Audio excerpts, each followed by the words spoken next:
Very good morning, friends. Staff Selection Commission combined graduate level examination അല്ലെങ്കിൽ combined higher secondary level examination or MTS examination, stenograph examination ഇങ്ങനത്തെ പല എക്സാമിനും prepare ചെയ്യുന്ന ആൾക്കാരുടെ ഉള്ളിൽ തോന്നുന്ന ഇപ്പം തന്നെ തോന്നുന്ന ഒരു ആശങ്കയാണ് SSCയുടെ സർവീസ് പ്രൊവൈഡറുടെ അല്ലെങ്കിൽ ക്വസ്റ്റ്യൻ ബാങ്ക് പ്രൊവൈഡറുടെ ചേഞ്ച്. അപ്പോൾ SSCയുടെ വെണ്ടർ ചേഞ്ച് എത്രത്തോളം SSC എക്സാമിനെ ബാധിക്കും എന്നതാണ്, അല്ലെങ്കിൽ ഇനി വരുന്ന 2024 വരുന്ന കമ്പൈൻഡ് ഗ്രാജുവേറ്റ് ലെവൽ എക്സാമിനേഷൻ അല്ലെങ്കിൽ combined higher secondary level examination തുടങ്ങിയ എക്സാമുകളെ എങ്ങനെ ബാധിക്കും എന്നതാണ് നമ്മൾ ഇന്ന് ഈ വീഡിയോയിൽ കൂടെ ഡിസ്കസ് ചെയ്യാൻ പോകുന്നത്. ഓക്കെ, നിങ്ങൾക്ക് തന്നെ അറിയാം ഇങ്ങനെയൊരു സംഭവം, അതായത് ഒരു എക്സാം പോലും ആ വെണ്ടർ ഇതുവരെ, ആ സർവീസ് പ്രൊവൈഡർ ഇതുവരെ നടത്താത്ത സ്ഥിതിക്ക് അതിൻ്റെ മുന്നേ അത് ഡിസ്കസ് ചെയ്യുന്നത് കാർഡടച്ച് വെടിവെക്കുന്നത് പോലെയാണ് എന്നത് നിങ്ങൾക്ക് തന്നെ സ്വയം അറിയാം. എന്നാലും എല്ലാവരുടെയും ഉള്ളിൽ ആ ഒരു ആശങ്കയുണ്ട്. ഞാൻ നടത്തി വരുന്ന പ്രിപ്പറേഷൻ അത് മതിയാവുമോ ഇനിയുള്ള എക്സാമിനേഷന്, അത് ഞാൻ പ്രിപ്പറേഷൻ നിർത്തണോ, ഞാൻ ഇനി ഹയർ ലെവൽ പ്രിപ്പറേഷൻ സ്റ്റാർട്ട് ചെയ്യണോ, കാറ്റിൻ്റെ എക്സാമിനേഷനൊക്കെ ഞാൻ നോക്കണോ, ഇങ്ങനത്തെ പല ഡൗട്ടുകൾക്കും പലരുടെയും ഉള്ളിലുണ്ട്. അപ്പോൾ ഇതിലൊരു കൃത്യമായ ഉത്തരവ് ഒരിക്കലും തരാൻ പറ്റില്ല, അത് ഉറപ്പാണ്. പക്ഷേ നമുക്ക് എന്ത് ചെയ്യാം, മുമ്പ് SSC നടത്തിയ പാറ്റേൺ ചേഞ്ചുകൾ അല്ലെങ്കിൽ സിലബസ് ചേഞ്ചുകളെ പറ്റിയൊന്ന് അവലോകനം ചെയ്തിട്ട് എത്രത്തോളം ലെവലിൽ വരെ നമുക്ക് ക്വസ്റ്റ്യൻസിൽ മാറ്റങ്ങൾ പ്രതീക്ഷിക്കാം, എത്രത്തോളം മോഡിഫിക്കേഷൻസ് നമ്മളെ പ്രിപ്പറേഷൻ രീതിയിൽ മാറ്റം വരുത്താം എന്നൊക്കെ നമുക്ക് ജസ്റ്റ് ഒന്ന് അനാലിസിസ് ചെയ്യാം. ഓക്കെ, അപ്പം SSC staff selection commission descriptive പാറ്റേണിൽ നിന്നും ഒബ്ജക്റ്റീവ് പാറ്റേണിലേക്ക് ഏറ്റവും ആദ്യമായിട്ട് ചേഞ്ച് ചെയ്തത് 2010-ലാണ്. സോ 2010 കമ്പൈൻഡ് ഗ്രാജുവേറ്റ് ലെവൽ എക്സാമിനേഷന് 3 ടയറുകളായിരുന്നുള്ളത്, ടയർ 1, ടയർ 2 ആൻഡ് ടയർ 3. അതിൽ ടിയർ 1 എന്ന് പറയുന്നത് ഇതാണ്. ടിയർ 1 നിങ്ങൾക്കറിയാം, ടിയർ 1-ന് 4 നമുക്കിപ്പോൾ ഉള്ള ടിയർ 1-ൻ്റെ അതേ ടോപ്പിക്ക് തന്നെയാണ്. General intelligence and reasoning, general awareness, English comprehension and numerical aptitude. വ്യത്യാസം എന്താണെന്ന് വെച്ചാൽ 200 ക്വസ്റ്റ്യൻ ഉണ്ടായിരുന്നു, 2 മണിക്കൂറും ഉണ്ടായിരുന്നു. അതിപ്പോൾ 1 മണിക്കൂറും 100 ക്വസ്റ്റ്യനുമാണുള്ളത്. ഓരോന്നും 25 ക്വസ്റ്റ്യൻ വെച്ചാണ് ഇപ്പോൾ ഉള്ളത്. ഒരു ചേഞ്ച് നിങ്ങൾക്ക് ശ്രദ്ധിച്ചാൽ അറിയാം, ക്വാണ്ടിറ്റേറ്റീവ് ആപ്റ്റിറ്റ്യൂഡിന് പകരം ഇപ്പോൾ ആ സമയത്ത് ന്യൂമറിക്കൽ ആപ്റ്റിറ്റ്യൂഡ് ആയിരുന്നുള്ളത്. ന്യൂമറിക്കൽ ആപ്റ്റിറ്റ്യൂഡ് അതെന്താ അതിൻ്റെ കാരണം എന്നുള്ളത് തൊട്ടടുത്ത സ്ലൈഡുകളിൽ നിങ്ങൾക്ക് മനസ്സിലാവും. ഇവിടെയാണ് SSC combined graduate level examination ആദ്യമായിട്ട് പാറ്റേൺ ചേഞ്ച് കൊണ്ടുവന്നത്. 2010-ലാണ് ആ സിലബസ് വന്നത്. അപ്പോൾ നിങ്ങൾ നോക്കുക, ഇതിൻ്റെ സിലബസ് എന്ന് പറയുന്നവർ ഇത് ടയർ 2-ൻ്റെ എക്സാമിനേഷനാണ്. ടയർ 2-ൻ്റെ എക്സാമിനേഷന് അരിത്മെറ്റിക്കൽ അബിലിറ്റി, ഇപ്പോൾ നമുക്ക് മാത്തമാറ്റിക്കൽ അബിലിറ്റി ആണുള്ളത്. അരിത്മെറ്റിക് അബിലിറ്റി 2 മണിക്കൂർ 200 മാർക്കാണ്, 100 question. English language and comprehension 2 മണിക്കൂർ 200 ക്വസ്റ്റ്യൻ, 200 മാർക്ക്. ഈ പാറ്റേൺ ആയിരുന്നു നമുക്ക് 2022 CGL വരെ. 2022 മാറ്റം വന്നു, 2021 CGL വരെ ഇതേ ഒരു പാറ്റേൺ ആയിരുന്നുള്ളത്. ഇനി മൂന്നാമത്തത് കൊമേഴ്സ്, മാത്തമാറ്റിക്സ്, സ്റ്റാറ്റിസ്റ്റിക്സ്, എക്കണോമിക്സ് എന്നുള്ളത് നമ്മളെ AAO പേപ്പർ, അതേപോലെ തന്നെ സ്റ്റാറ്റിസ്റ്റിക്കൽ ഇൻവെസ്റ്റിഗേറ്റർ പേപ്പറിനുള്ള പേപ്പറാണ്. അതിപ്പോഴും ഉണ്ട്, അതിപ്പം പക്ഷേ അതിൻ്റെ ഇതൊക്കെ മാറി ജനറൽ ഫിനാൻസ് ആൻഡ് അക്കൗണ്ട്സ് എന്നുള്ള പേപ്പറായി. AAOക്ക് സ്റ്റാറ്റിസ്റ്റിക്സ് മാത്രമേ ഉള്ളൂ. സ്റ്റാറ്റിസ്റ്റിക്കൽ ഇൻവെസ്റ്റിഗേറ്ററിന് അല്ലെങ്കിൽ ജൂനിയർ സ്റ്റാറ്റിസ്റ്റിക്കൽ ഓഫീസറിന് മാത്തമാറ്റിക്സ് എന്നൊരു പേപ്പർ ഇപ്പോൾ ഇല്ല. ഓക്കെ, അതിനൊരു മാറ്റം വന്നിട്ടുണ്ട്. അപ്പോൾ നമുക്ക് നോക്കാം ഇതിൻ്റെ syllabus of the tier 1 examination.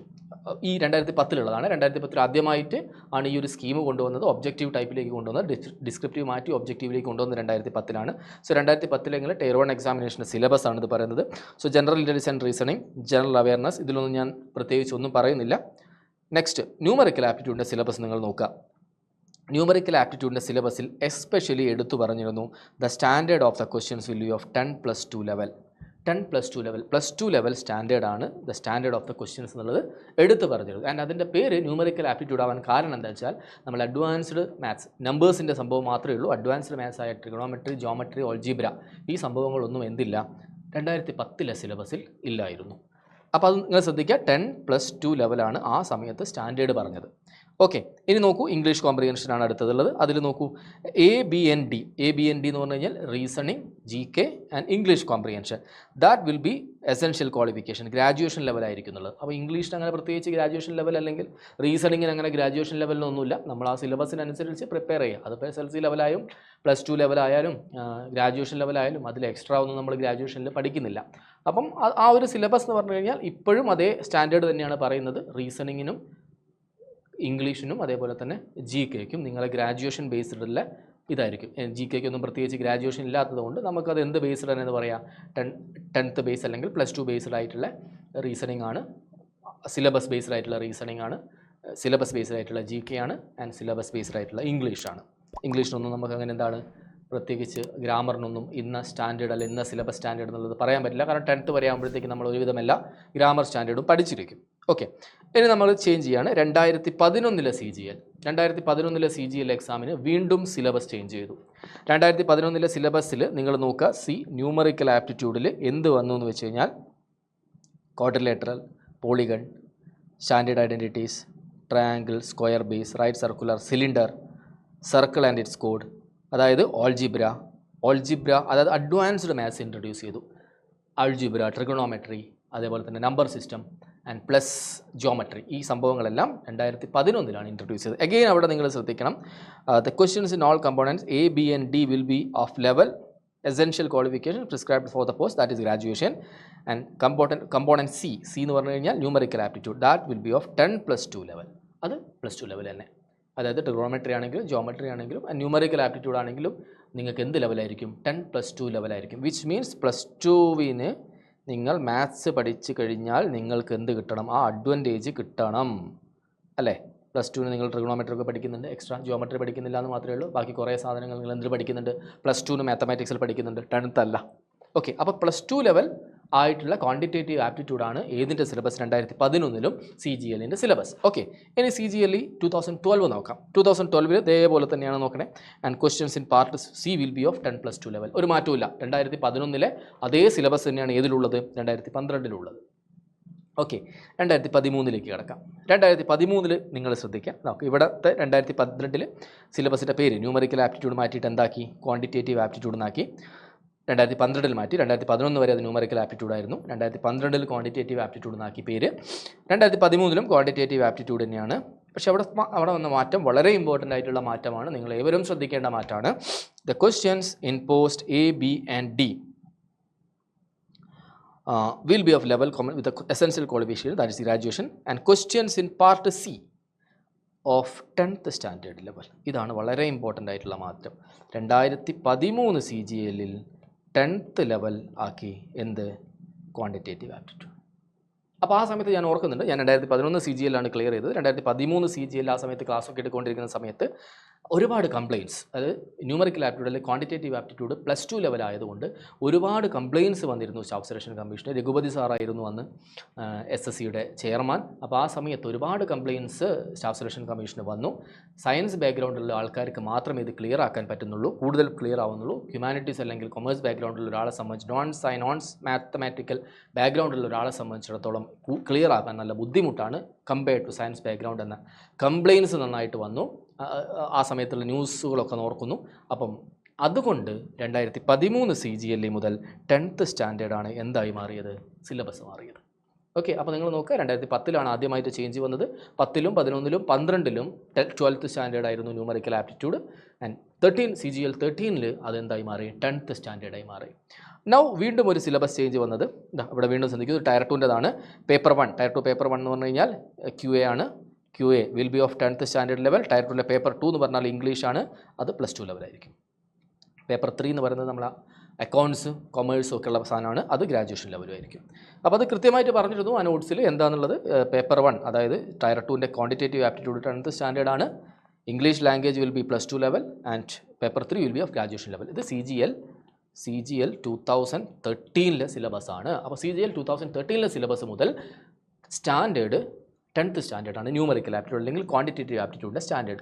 അത് മാറ്റാൻ വന്ന കാരണം നിങ്ങൾ കൃത്യമായിട്ട് ശ്രദ്ധിക്കുക. ആ സമയത്ത് ഒരുപാട് ഗ്രീവൻസസ് വന്നു, സയൻസ് ബാക്ക്ഗ്രൗണ്ടിലുള്ളവർക്ക് ക്ലിയർ ചെയ്യാൻ പറ്റുന്നുള്ളൂ എന്നത്. ആ ഒരു ഗ്രീവൻസ് കൊണ്ടാണ് ഇത് ചേഞ്ച് വന്നത്. ഓക്കെ, ഇനി ഒരു മേജർ ചേഞ്ച് വന്നത് CGL 2016 combined graduate level exam 2016 ആദ്യം നോട്ടിഫൈ ചെയ്തത് പഴയ സിലബസിൽ തന്നെയാണ്. പഴയ സിലബസിൽ തന്നെ ഈ 50 വെച്ച് 200 മാർക്കിൻ്റെ 200 ക്വസ്റ്റ്യൻസ് വെച്ചിട്ടുള്ള tier 1 objective type Tier 1 but not computer മോഡിലല്ലാതെ ഉള്ള OMR ടൈപ്പ് Tier 1 ആയിരുന്നു വന്നത്. പക്ഷേ 2016 തൊട്ട് 2016 റീ നോട്ടിഫിക്കേഷൻ വന്നു, അത് OMR ടൈപ്പാക്കി, കമ്പ്യൂട്ടർ ബേസ്ഡ് ടെസ്റ്റ് CBT. ഇപ്പം കാണുന്ന CBT ടൈപ്പ് വന്നത് CGL 2016 മുതലാണ്. CGL 2016. അപ്പോൾ അത് നോക്കുക, അത് സിലബസ് ചേഞ്ച് വന്നത് നിങ്ങൾക്കറിയാം. സിലബസ് ചേഞ്ച് വന്നത് എങ്ങനെയാണ് ആ സിലബസ് ചേഞ്ച് വന്നത്? ടിയർ 1ൻ്റെ examination 25, number of questions 25, general awareness 25, ഇതുവരെ 50 ആയിരുന്നു ഉള്ളത്. ക്വാണ്ടിറ്റേറ്റീവ് ആപ്റ്റിറ്റ്യൂഡും 25, ഇംഗ്ലീഷ് കോംപ്രിഹെൻഷനും 25, ടോട്ടൽ പക്ഷേ ഓരോന്നിനും 2 മാർക്ക്. മുമ്പ് ഓരോന്നിനും ഓരോ മാർക്ക് വെച്ചായിരുന്നു. 0.25 ആയിരുന്നു നെഗറ്റീവ്, അത് നേരെ ഡബിളായി, ഓരോന്നിനും 2 മാർക്ക് വെച്ചു, 0.5 നെഗറ്റീവായി. ടോട്ടൽ 200 മാർക്സ് തന്നെ, ബട്ട് ടൈം 1 hour. ഓക്കെ, അപ്പം അതാദ്യമായിട്ടാണ് എന്ത് ക്വസ്റ്റ്യൻ വന്നത്? മൾട്ടിപ്പിൾ ചോയ്സ് ക്വസ്റ്റ്യൻസ് ആയിട്ട്, അല്ല OMR ടൈപ്പ് എന്ന് മാറിയിട്ട് കമ്പ്യൂട്ടർ ബേസ്ഡ് ടെസ്റ്റായി മാറിയത്. ഓക്കെ, സോ കമ്പ്യൂട്ടർ ബേസ്ഡ് ടെസ്റ്റായിട്ട് ഏറ്റവും ആദ്യം മാറിയത് 2016 സോ 2016 ഉള്ള ഇതേ സ്കീം തന്നെയാണ് പിന്നീട് അങ്ങോട്ട് എന്ത് ചെയ്യുന്നത്? കണ്ടിന്യൂ ചെയ്തത്. 2016 സെയിം സ്കീമാണ് ഇപ്പോഴും 2023 CGLE വരെ ടയർ 1 എക്സാമിനേഷന് വേണ്ടി കണ്ടിന്യൂ ചെയ്യുന്നത്. സെയിം സ്കീമാണ്, സെയിം സ്കീം, ഒരു മാറ്റമില്ല. പിന്നീട് മാറ്റം വന്നത് CGLE 2022 പക്ഷേ അവിടെ മാറ്റം വന്നത് ടിയർ 2 ഓക്കെ, അതിന് മുന്നേ ഞാൻ വേറൊരു കാര്യമായിട്ട് പറയാം. 2015 വരെയാണെന്ന് തോന്നുന്നു, CGLE 2015 വരെ നമുക്ക് എന്തുണ്ടായിരുന്നു? CGLE 2015 വരെ നമുക്ക് ഇൻ്റർവ്യൂ ഉണ്ടായിരുന്നു. ഇൻ്റർവ്യൂ 15 ആണെന്ന് ഞാൻ ഓർക്കുന്നു. 15 വരെ ഇൻ്റർവ്യൂ ഉണ്ടായിരുന്നു. അതിനുശേഷം ഇൻ്റർവ്യൂ ഒഴിവാക്കിയതിന് ശേഷം നമുക്കതിനുള്ളത് ഡിസ്ക്രിപ്റ്റീവ് ടെസ്റ്റ്, ഒരു ഇംഗ്ലീഷിൻ്റെ ഡിസ്ക്രിപ്റ്റീവ് പേപ്പർ ആഡ് ചെയ്തു. അപ്പോൾ അതിൻ്റെ മുന്നേ വരെ 2015 വരെ ഞാനൊക്കെ ക്ലിയർ ചെയ്യുന്ന സമയത്ത് CSS അസിസ്റ്റൻറ്റ് പോസ്റ്റുകൾക്ക്, അസിസ്റ്റൻറ്റ് സെക്ഷൻ ഓഫീസർ പോസ്റ്റുകൾക്ക് CPT ക്ലിയർ ചെയ്യേണ്ടിയിരുന്നു. ചില പോസ്റ്റുകൾക്ക്, ടാക്സ് അസിസ്റ്റൻറ്റ് പോലെയുള്ള പോസ്റ്റുകൾക്ക് ടെസ്റ്റ് ക്ലിയർ ചെയ്യേണ്ടിയിരുന്നു. ബാക്കിയുള്ളതിന് അതൊന്നും ക്ലിയർ ചെയ്യേണ്ട, ഇൻ്റർവ്യൂ മാത്രം മതിയായിരുന്നു. ഇങ്ങനെയായിരുന്നു അതിൻ്റെ ഒരു പാറ്റേൺ. അതായത് income tax inspector, central excise inspector പോലെയുള്ള പോസ്റ്റുകൾക്ക് നിങ്ങൾ എന്ത് ചെയ്യണം? ടയർ 1, ടിയർ 2, ഇൻ്റർവ്യൂ, ഈ 3 സാധനത്തിൻ്റെ മാർക്കാണ് കൂട്ടുക. നേരെ മറിച്ച് നിങ്ങൾ സെൻട്രൽ സെക്ഷൻ CSSൽ, സെൻട്രൽ സെക്രട്ടറി സർവീസിൽ അസിസ്റ്റൻറ്റ് സെക്ഷൻ ഓഫീസർ ആവണമെങ്കിൽ ഈ 3ൻ്റെയും കൂടെ നിങ്ങൾ CPT പാസ് ആവണം. ടാക്സ് അസിസ്റ്റൻ്റ് ആവണമെങ്കിൽ, ടാക്സ് അസിസ്റ്റൻറ്റ് ഗ്രൂപ്പ് C പോസ്റ്റാണ്, അതിന് ഇൻ്റർവ്യൂ കൂട്ടില്ല, ഇൻ്റർവ്യൂ പോകേണ്ട ആവശ്യമില്ല. ടിയർ 1, ടിയർ 2 പ്ലസ് നിങ്ങൾ ടെസ്റ്റ് ക്ലിയർ ചെയ്യേണ്ടിയിരുന്നു. ഇങ്ങനെയായിരുന്നു അതിൻ്റെ ഒരു പാറ്റേൺ. പക്ഷേ 2016 മുതൽ അതിനെന്താക്കി മാറ്റി? ഇൻ്റർവ്യൂ എടുത്തു കളഞ്ഞു. ടെസ്റ്റും CPTയും അതേപോലെ തന്നെ കണ്ടിന്യൂ ചെയ്തു. ഇൻ്റർവ്യൂ എടുത്തു കളഞ്ഞു. ഇൻ്റർവ്യൂവിന് പകരം ഒരു ഡിസ്ക്രിപ്റ്റീവ് പേപ്പർ, ഇംഗ്ലീഷിൻ്റെ ഒരു ഡിസ്ക്രിപ്റ്റീവ് പേപ്പർ ഇൻട്രൊഡ്യൂസ് ചെയ്തു. അപ്പോൾ ആ ഡിസ്ക്രിപ്റ്റീവ് പേപ്പർ ഇൻട്രൊഡ്യൂസ് ചെയ്യുന്ന സമയത്ത് ഒരുപാട് എന്ത് വരും? നമുക്ക് പല പരാതികളും വരും. കാരണം അത് ഒരാൾ വാല്യൂ ചെയ്ത് കഴിഞ്ഞാൽ ഒരു മാർക്കും, വേറൊരാൾ വാല്യൂ ചെയ്ത് കഴിഞ്ഞാൽ വേറൊരു മാർക്കും കിട്ടും. ഇംഗ്ലീഷിൽ എഴുതിയാൽ ഒരു മാർക്ക്, ഹിന്ദിയിൽ എഴുതാൻ പറ്റില്ല, എന്തായാലും ഇംഗ്ലീഷിൽ എഴുതിയ ഒരു മാർക്ക്, അത് വാല്യൂ ചെയ്യുന്നത് വേറൊരാളാണെങ്കിൽ വേറെ മാർക്ക്, അങ്ങനെ പല പ്രശ്നങ്ങളും അതിൽ വന്നിരുന്നു. അപ്പം അതുകൊണ്ട് എന്ത് വന്നു എന്ന് വെച്ച് കഴിഞ്ഞാൽ 2022 CGL എക്സാമിനേഷൻ 2022 ഇത് മാത്രമല്ല, കാരണം പെട്ടെന്ന് ഡിസ്ക്രിപ്റ്റീവ് പേപ്പർ വാല്യൂ ചെയ്താൽ ഒരുപാട് സമയമെടുക്കും, പ്രോസസ്സ് ഒരുപാട് എടുക്കും. അതുകൊണ്ട് റിസൾട്ട് വൈകുന്നു എന്ന കാരണം കൊണ്ട് 2022 മുതൽ സർക്കാരിൻ്റെ പ്രത്യേക ഡ്രൈവാണ് പെട്ടെന്ന് ജോലി കൊടുക്കുക എന്നുള്ളത്. അതുകൊണ്ട് 2022 മുതൽ പാറ്റേൺ ചേഞ്ച് ചെയ്തു. ടിയർ 2ൻ്റെ പാറ്റേൺ ചേഞ്ച് ചെയ്തു. അതായത് ടിയർ 3, ടിയർ 4 എന്ന് പറഞ്ഞാൽ CPT അല്ലെങ്കിൽ ഡിസ്ക്രിപ്റ്റീവ് പേപ്പർ, അത് രണ്ടും ഒഴിവാക്കി പകരം 2022 പുതിയ സിലബസ് ചേഞ്ച് ചെയ്തിട്ടില്ല. ആ സിലബസും ചെറിയ മാറ്റമുണ്ട്, പുതിയ പാറ്റേൺ ചേഞ്ച് കൊണ്ടുവന്നു. ആ പാറ്റേൺ ചേഞ്ചിൽ ടിയർ 2 ഇപ്പം നടക്കുന്ന ടിയർ 2 എക്സാമിനേഷൻ പോലെയാണ്. ഇപ്പം നടക്കുന്ന ടിയർ 2 എക്സാമിനേഷൻ്റെ ഫസ്റ്റ് പേപ്പർ, അതായത് ആകെ 2.25 മണിക്കൂറാണ് ടൈം. അതിൽ 1 മണിക്കൂർ കൊണ്ട് നിങ്ങൾ ഇപ്പോഴത്തെ പാറ്റേൺ QA പ്ലസ് റീസണിങ് 1 മണിക്കൂർ കൊണ്ട് അറ്റൻഡ് ചെയ്യണം. 30 question, total 60 question, 60 × 3 180 mark. Next 1 മണിക്കൂർ കൊണ്ട് ഇംഗ്ലീഷിന് 45 ക്വസ്റ്റ്യനും ജനറൽ അവയർനെസ്സിന് 25 ക്വസ്റ്റ്യനും 70 ക്വസ്റ്റ്യൻ അറ്റൻഡ് ചെയ്യണം. 70 × 3 210 മാർക്ക്. അങ്ങനെ ടോട്ടൽ 390 മാർക്കിന്. ഇത് കഴിഞ്ഞിട്ടുള്ള 15 മിനിറ്റ് കൊണ്ട് നിങ്ങൾ കമ്പ്യൂട്ടർ ടെസ്റ്റ്, അത് ജസ്റ്റ് ക്വാളിഫയിങ് മാത്രമാണ്. അങ്ങനെ 2 മണിക്കൂർ 15 മിനിറ്റിൻ്റെ എക്സാമാണ്. അതിൽ ടോട്ടൽ ഈ 2ൻ്റെ മാർക്ക് മാത്രമേ കൗണ്ട് ചെയ്യൂ. 390 മാർക്കിൽ നിങ്ങൾ എന്ത് കൗണ്ട് ചെയ്യും? 390 മാർക്കിൽ നിങ്ങളെ ടോട്ടൽ റാങ്ക്, നിങ്ങളുടെ ടോട്ടൽ മാർക്ക് എത്രയിൽ മാത്രമേ ഉള്ളൂ? 390 മാത്രമേ ഉള്ളൂ. ടിയർ 1ൻ്റെ മാർക്ക് എന്ത് ചെയ്യുന്നില്ല? കൺസിഡർ ചെയ്യുന്നില്ല. ഇതാണ് ഇപ്പോഴത്തെ പാറ്റേൺ. സോ ഈ 3 രീതിയിലാണ് എന്ത് ചേഞ്ച് ചെയ്യുന്നത്? 3 രീതിയിലാണ് നിങ്ങളെ സിലബസ്, 3 ടൈപ്പ് ആയിട്ടാണ് നമ്മൾ SSC ഒബ്ജക്റ്റീവ് ടൈപ്പ് ആക്കിയതിന് ശേഷമുള്ള സിലബസ് ചെയ്തത്. ഇത് നോക്കുക, 2002 നോട്ടിഫിക്കേഷനിലാണ്. Questions in part ABD will be of a level, നേരത്തെ അതേ സാധനം തന്നെ, ഗ്രാജുവേഷൻ ലെവലായിരിക്കും. And part C will be of 10th standard level. Okay, അതായത് 2013 വന്ന അതേ മാറ്റം എന്താണോ അത് സെയിം ലെവലിൽ കണ്ടിന്യൂ ചെയ്യുന്നു. ഇനി ഇത് നോക്കുക, ടയർ 2ൻ്റെ സിലബസിനെ പറ്റിയാണ് പറയുന്നത്. Module 1 of section 1 of paper 1, അതായത് mathematical abilities will be of matriculation level and English language and comprehension will be of +2 level. ഇത് തന്നെയായിരുന്നു അവിടെയുള്ളത്, സെയിം ലെവലുള്ളത്. ഓക്കെ, അതായത് QA എന്ന് പറയുന്നത് 2013 മുതൽ എന്ത് സ്റ്റാൻഡേർഡ് മാത്രമേ ഉള്ളൂ? 10th സ്റ്റാൻഡേർഡ് മാത്രമേ ഉള്ളൂ. 2013 തൊട്ട്, അതിൻ്റെ മുന്നേ ഉണ്ടായിരുന്നു. അത് ഇങ്ങനത്തെ ഒരു ഗ്രിവൻസ് വന്നിട്ട് എന്തായതാണ്? ചേഞ്ച് ചെയ്തതാണ്. ഇനി പുതിയ വേണ്ടർ വന്നു. പുതിയ സർവീസ് പ്രൊവൈഡർ വന്നു, TCS അല്ല ഇനി എക്സാം നടത്തുന്നത്. അപ്പം പുതിയ ക്വസ്റ്റ്യൻ ബാങ്ക് പ്രിപ്പയർ ചെയ്യുന്നത് പുതിയ ആൾക്കാരാണ്. അപ്പോൾ എന്തൊക്കെ മാറ്റങ്ങളുണ്ടാവും? അപ്പോൾ നോർമലി SSC നിങ്ങൾക്കറിയാം, നമുക്ക് മാറ്റങ്ങൾ പൊതുവേ നിങ്ങൾ എക്സ്പെക്ട് ചെയ്യുന്നത് എന്തായാലും QA ഒക്കെയാണ്. QA ടഫ് ആവുമോ? QA ഒക്കെ ടഫായിട്ട് നമ്മൾ IBP അല്ലെ ബാങ്കിൽ PO മെയിൻസ് എക്സാമിൻ്റെ ലെവൽ QA വരുമോ, അല്ലെങ്കിൽ നമ്മൾ കാറ്റ് ലെവൽ QA വരുമോ? ഇതൊക്കെയാണ് പലരെയും മനസ്സിലേക്ക് വരുന്ന കാര്യങ്ങൾ. അപ്പോൾ നിങ്ങൾ ആദ്യം ആലോചിക്കേണ്ട കാര്യം 2010, 2011, 2012 എക്സാമിനേഷന് വന്ന പേപ്പേഴ്സ് 10+2 ലെവൽ ആയതുകൊണ്ട് അതൊഴിവാക്കി 10th സ്റ്റാൻഡേർഡിലേക്ക് മാറ്റിയതാണ് SSC, ഗ്രീവൻസ് വന്നതുകൊണ്ട്. അതുകൊണ്ട് ഡെഫിനറ്റ്ലി അതിൻ്റെ സ്റ്റാൻഡേർഡ് ഇനി എന്താവില്ല, കൂടില്ല. അപ്പം സ്റ്റാൻഡേർഡ് കൂടില്ല. അപ്പോൾ QAൻ്റെ സ്റ്റാൻഡേർഡ് നിങ്ങൾ എന്താക്കണ്ട, ഓവർ കൂടും എന്ന് നിങ്ങൾ അസ്യൂം ചെയ്യേണ്ട. സോ അപ്പോൾ നിങ്ങൾ ചെയ്യേണ്ട കാര്യം, നിങ്ങൾ ചെയ്യേണ്ട മാറ്റങ്ങൾ എന്തൊക്കെയാണ്? സോ നമുക്ക് QA മാത്രമേ പറയാൻ പറ്റൂ. ഇംഗ്ലീഷ് ഉണ്ട്. അപ്പോൾ ഇംഗ്ലീഷ് നിങ്ങൾ എടുത്തു നോക്കിയാൽ അറിയാം, 2015 മുന്നേ അല്ലെങ്കിൽ 2016 മുമ്പേ ഉള്ള ഇംഗ്ലീഷിന്, അതായത് 50 ക്വസ്റ്റ്യൻസ് വെച്ചിട്ടുള്ള ഇംഗ്ലീഷിൻ്റെ പേപ്പർ നിങ്ങൾ എടുത്തു നോക്കിയാൽ അറിയാം, കുറച്ചൊരു ടഫാണ്. TCS പാറ്റേണിനേക്കാൾ കുറച്ചൊരു ടഫായിട്ടുള്ള വൊക്കാബ്സും ടഫായിട്ടുള്ള ഗ്രാമറും കോംപ്രിഹെൻഷനും ഒക്കെ ആയിരുന്നു അതിന് മുമ്പേ ചോദിച്ചുകൊണ്ടിരുന്നത്. അപ്പോൾ നിങ്ങൾ ഇംഗ്ലീഷിൻ്റെ ഒരു പ്രിപ്പറേഷനിൽ എന്തുകൂടി ഉൾപ്പെടുത്തണം? TCS ലെവൽ ക്വസ്റ്റ്യൻസ് കൂടി നിങ്ങൾ ഉൾപ്പെടുത്തണം. 25 ക്വസ്റ്റ്യനിലുള്ള ഇംഗ്ലീഷ് നിങ്ങൾ ചെയ്യുന്ന സമയത്ത് നിങ്ങൾക്ക് സംഭവിക്കാവുന്ന തെറ്റ് 2 or 3 ആണെങ്കിൽ, അത് 50 ക്വസ്റ്റ്യൻ ചെയ്യുന്ന സമയത്ത് നിങ്ങൾക്ക് സംഭവിക്കാവുന്ന തെറ്റ് ഒരു 10ലേക്കൊക്കെ എത്താൻ സാധ്യതയുണ്ട്. അപ്പം എന്താണ് നിങ്ങൾ പ്രോപ്പറായിട്ട് ചെയ്യേണ്ടതെന്ന് വെച്ചാൽ, QA ക്വാണ്ടിറ്റേറ്റീവ് ആപ്റ്റിറ്റ്യൂഡ് നിങ്ങൾ എന്ത് ചെയ്യാന്ന് വെച്ച് കഴിഞ്ഞാൽ 2010 തൊട്ട് 2024 വരെയുള്ള ചോദിച്ച ഓൾ ടൈപ്സ്, എല്ലാ ടൈപ്സും നിങ്ങൾ എന്ത് ചെയ്യുക, ഡിസ്കസ് ചെയ്യുക. ഓൾ ടൈപ്സ് നിങ്ങൾ ഡിസ്കസ് ചെയ്യുക. എല്ലാ ടൈപ്സും നിങ്ങൾ ഡിസ്കസ് ചെയ്യണം. 2010 തൊട്ട് 2024 വരെ ചോദിച്ച എല്ലാ ടൈപ്സും ഡിസ്കസ് ചെയ്യണം. ഓക്കെ, ഇതിൻ്റെ പുറമെ നിങ്ങൾ ചെയ്യേണ്ട കാര്യങ്ങൾ എന്തൊക്കെയാണെന്ന് വെച്ച് കഴിഞ്ഞാൽ, QAനെ സംബന്ധിച്ചിടത്തോളം ഞാൻ പറയുന്നത് CDS എക്സാമിനേഷൻ. CDS എക്സാമിനേഷന് SSCയുടെ സെയിം പാറ്റേണിലാണ് നമ്പർ സിസ്റ്റം പോലുള്ള സംഭവങ്ങൾ ചോദിക്കുന്നത്. ബാക്കി കുറേ ലൈറ്ററാണ്. അപ്പം അതിൽ നമുക്ക് ഓൾമോസ്റ്റ് സിമിലർ പാറ്റേൺ ഒബ്സർവ് ചെയ്യാം. കാറ്റിൻ്റെ ലെവൽ 1 ഒക്കെ ഉള്ള ടൈപ്പ് ക്വസ്റ്റ്യൻ, ഈ ടൈപ്പ് ക്വസ്റ്റ്യനിൽ നമുക്ക് എന്താക്കാം, സിമിലർ പാറ്റേൺസ് ഒബ്സർവ് ചെയ്യാം. അങ്ങനത്തെ കുറച്ച് ക്വസ്റ്റ്യൻസ് കൂടി നമ്മൾ എന്താക്കി വെക്കാം, നമ്മളൊരു സേഫ്റ്റി മെഷേഴ്സിന് വേണ്ടിയിട്ട് നമുക്ക് നോട്ട് ചെയ്ത് വെക്കാം. അല്ലാതെ പക്ഷേ 2010 മുതൽ 2024 വരെയുള്ള നിങ്ങൾ മാൻഡേറ്ററി ആയിട്ട് പഠിച്ചിരിക്കണം. ആൻഡ് ഇവിടെ നിങ്ങൾക്ക് ഇമ്പോർട്ടൻ്റ് ആയിട്ട് ശ്രദ്ധിക്കേണ്ട കാര്യം എന്ന് വെച്ചാൽ, നമുക്ക് 10th സ്റ്റാൻഡേർഡ് ആണെങ്കിലും നമുക്ക് ക്വസ്റ്റ്യൻ്റെ പാറ്റേണിൽ മേ ബി ചേഞ്ച് വരാം. പുതിയൊരു വേണ്ടർ എടുത്ത സമയത്ത് നമുക്ക് ക്വസ്റ്റ്യൻ്റെ പാറ്റേണിൽ ചേഞ്ച് വരാം. ക്വസ്റ്റ്യൻ്റെ പാറ്റേണിൽ ചേഞ്ച് വന്നു കഴിഞ്ഞാൽ നിങ്ങളെ ബേസ് ഫൗണ്ടേഷൻ നിങ്ങൾ എന്താക്കുക, സ്ട്രോങ് ആക്കുക. നിങ്ങൾക്ക് അത്രയും കൺസെപ്റ്റ് നിങ്ങളത് അത്രയും സ്ട്രോങ് ആയിരിക്കണം. QAൻ്റെ കൺസെപ്റ്റ് സ്ട്രോങ് ആയിരിക്കണം. അതായത് ഇപ്പോൾ സപ്പോസ് നിങ്ങൾക്കറിയാം, പ്രോഫിറ്റ് ആൻഡ് ലോസിൽ when selling price of both are equal, what is the cost price എന്നൊക്കെ ചോദിച്ചു കഴിഞ്ഞാൽ വി ഹാവ് എ ഫോർമുല അല്ലേ? അത് അങ്ങനത്തെ ടൈപ്പിൽ നമ്മൾ ഫോർമുല പഠിക്കുന്നതിന് പകരം കൺസെപ്റ്റ് വെച്ചിട്ട് അതെങ്ങനെ ആൻസർ ചെയ്യുക, സിമ്പിളായിട്ട് അതേ ഫോർമുലയിൽ അപ്ലൈ ചെയ്യുന്നതിന് എളുപ്പത്തിൽ നമുക്ക് കൺസെപ്റ്റിൽ ആൻസർ ചെയ്യാൻ പറ്റും. സോ കൺസെപ്റ്റ് നമ്മൾ നന്നായിട്ട് പഠിക്കുക. എല്ലാ ടോപ്പിക്കിൻ്റെയും കൺസെപ്റ്റ് നന്നായിട്ട് പഠിച്ചു കഴിഞ്ഞാൽ ക്വസ്റ്റ്യൻ്റെ പാറ്റേൺ ഏത് രീതിയിൽ മറഞ്ഞാലും, ഞാൻ പറഞ്ഞു 10th സ്റ്റാൻഡേർഡിൻ്റെ മുകളിലോട്ട് പോവില്ല, ക്വസ്റ്റ്യൻ്റെ പാറ്റേൺ ഏത് രീതിയിൽ മറിഞ്ഞു കഴിഞ്ഞ് കഴിഞ്ഞാലും നിങ്ങൾക്ക് എന്താക്കാൻ പറ്റും, ചെയ്യാൻ പറ്റും. ഏത് രീതിയിൽ മറിഞ്ഞു കഴിഞ്ഞാൽ. അപ്പം നിങ്ങൾ ചെയ്യേണ്ടത്, നിങ്ങൾ ഈ പറഞ്ഞ രീതിയിൽ ബൈഹാർട്ട് അല്ലെങ്കിൽ ഫോർമുലാസ് വെച്ചിട്ടാണ് ആൻസർ ചെയ്യുന്നതെങ്കിൽ, അല്ലെങ്കിൽ പല സാധനങ്ങൾ ഫോർമുലാസ് വെച്ചിട്ട് ആൻസർ ചെയ്യുന്നുണ്ടെങ്കിൽ, അതെല്ലാം നിങ്ങൾ ബേസിലേക്ക് മാറ്റുക. ഫൗണ്ടേഷൻസ് അല്ലെങ്കിൽ കൺസെപ്റ്റ് സ്ട്രോങ് ആക്കുക. കൺസെപ്റ്റ് സ്ട്രോങ് ആക്കി കഴിഞ്ഞാൽ ഏത് ടൈപ്പ് ക്വസ്റ്റ്യൻ വന്നു കഴിഞ്ഞാലും ആൻസർ ചെയ്യാൻ പറ്റും, ഒരു സംശയവും വേണ്ട. അപ്പം SSCൻ്റെ ഒരു പാറ്റേൺ അനുസരിച്ച് നമുക്ക് ഉറപ്പിക്കാം 10th സ്റ്റാൻഡേർഡിൽ കൂടുതൽ ചേഞ്ച് എന്തായാലും ഒരു ഹൈ ലെവലിലേക്ക് അവർ കൊണ്ടുപോവില്ല, കാരണം ഈ ഒരു ഗ്രീവൻസ് വന്നതിനെ കൊണ്ട് മാറ്റിയതായതുകൊണ്ട്. ഓക്കെ, ഇനി റീസണിങ്ങിന് നമ്മൾ നോക്കുകയാണെങ്കിൽ, റീസണിങ്ങിൻ്റെ ലെവൽ വളരെ സിമ്പിളായിരുന്നു 2010 മുതൽ 2016 വരെയൊക്കെ ഉള്ളത്. ഈ ലാസ്റ്റ് CGL 22ലും 23ലും മാത്രമേ ഉള്ളൂ റീസണിങ്ങിൻ്റെ ലെവൽ കുറച്ച് കൂടിയത്. അപ്പോൾ നിങ്ങൾ റീസണിങ്ങിനെ പറ്റി ബാക്കോട്ട് പോകേണ്ട ഒരു ആവശ്യമില്ല.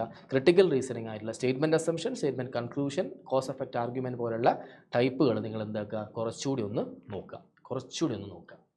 അതായത് അത് 2022 23 കുറച്ച് റീസണിങ് ടഫാക്കിയിട്ടുള്ളൂ. അപ്പോൾ നിങ്ങൾ പിന്നോട്ട് പോകേണ്ട, അതിൽ ടഫാക്കിയ പോർഷൻസ് ഏതാണോ ആ പോർഷൻസ് കുറച്ചുകൂടി സ്ട്രെസ് കൊടുക്കുക. കാരണം റീസണിങ് ഹിസ്റ്ററിയിൽ 2010 തൊട്ട് 2024 വരെ നമ്മൾ നോക്കുകയാണെങ്കിൽ റീസണിങ് ഇതുവരെ SSCക്ക് ടഫായിട്ടില്ല. 2022 23 കുറച്ച് ഷിഫ്റ്റുകൾ ഒഴിച്ച് ബാക്കിയൊന്നും ടഫായിട്ടില്ല. ഓക്കെ, ഇനി ഇംഗ്ലീഷ് ലാംഗ്വേജ് ആൻഡ് കോംപ്രിഹെൻഷൻ. ഇത് വളരെ ഇമ്പോർട്ടൻ്റ് ആണ്. ഇംഗ്ലീഷിനാണ് ഇപ്പോൾ ഏറ്റവും കൂടുതൽ പ്രസക്തിയുള്ളത്, ഏറ്റവും കൂടുതൽ മാർക്കുള്ളതും. അപ്പോൾ English language and comprehension TCS പാറ്റേണിൽ സിമ്പിളാണ്. അത്യാവശ്യം 2017 എങ്ങനെ എക്സാം ഒഴിച്ച് ബാക്കിയെല്ലാം അത്യാവശ്യം സിമ്പിളായിട്ടുള്ള ഇംഗ്ലീഷാണ് വരുന്നത്. ബട്ട് TCSൽ അതല്ല അവസ്ഥ. ഇംഗ്ലീഷ് കുറച്ചുകൂടി ടഫായിരുന്നു. അപ്പോൾ നിങ്ങൾ എന്ത് ചെയ്യണമെന്ന് വെച്ചാൽ പ്രീ TCS ക്വസ്റ്റ്യൻസ് കൂടി ഇംഗ്ലീഷിന് നിങ്ങൾ കൃത്യമായൊരു പാറ്റേൺ ഫോളോ ചെയ്യണം. അത് ഞാൻ ലാസ്റ്റ് വീഡിയോയിൽ കൃത്യമായി പറഞ്ഞിരുന്നു. അപ്പം ഇംഗ്ലീഷിന് നിങ്ങൾ എന്തായാലും പ്രീ TCS ക്വസ്റ്റ്യൻസ് കൂടി ഡിസ്കസ് ചെയ്യണം. പ്രീ TCS ക്വസ്റ്റ്യൻസ് കൂടി നിങ്ങൾ ഡിസ്കസ് ചെയ്യണം. ഓക്കെ, GK എന്തായാലും കാര്യമായ മാറ്റങ്ങൾ നമ്മൾ എക്സ്പെക്ട് ചെയ്യുന്നതല്ല. കാരണം GK 2010 മുതൽ ഇതുവരെയുള്ള GK എന്ന് പറഞ്ഞാൽ 1 ലൈനർ GK ആണ്. അതൊരു സ്റ്റേറ്റ്മെൻറ്റ് ടൈപ്പിലേക്ക് ഇതുവരെ പോയിട്ടില്ല. അപ്പം ഇനി പോകാനും സാധ്യതയില്ല എന്ന് മാത്രമേ നമുക്ക് പറയാൻ പറ്റൂ. അല്ലാതെ അതിലൊരു കൃത്യമായ ഒബ്സർവേഷൻ നമുക്ക് പറയാൻ പറ്റില്ല.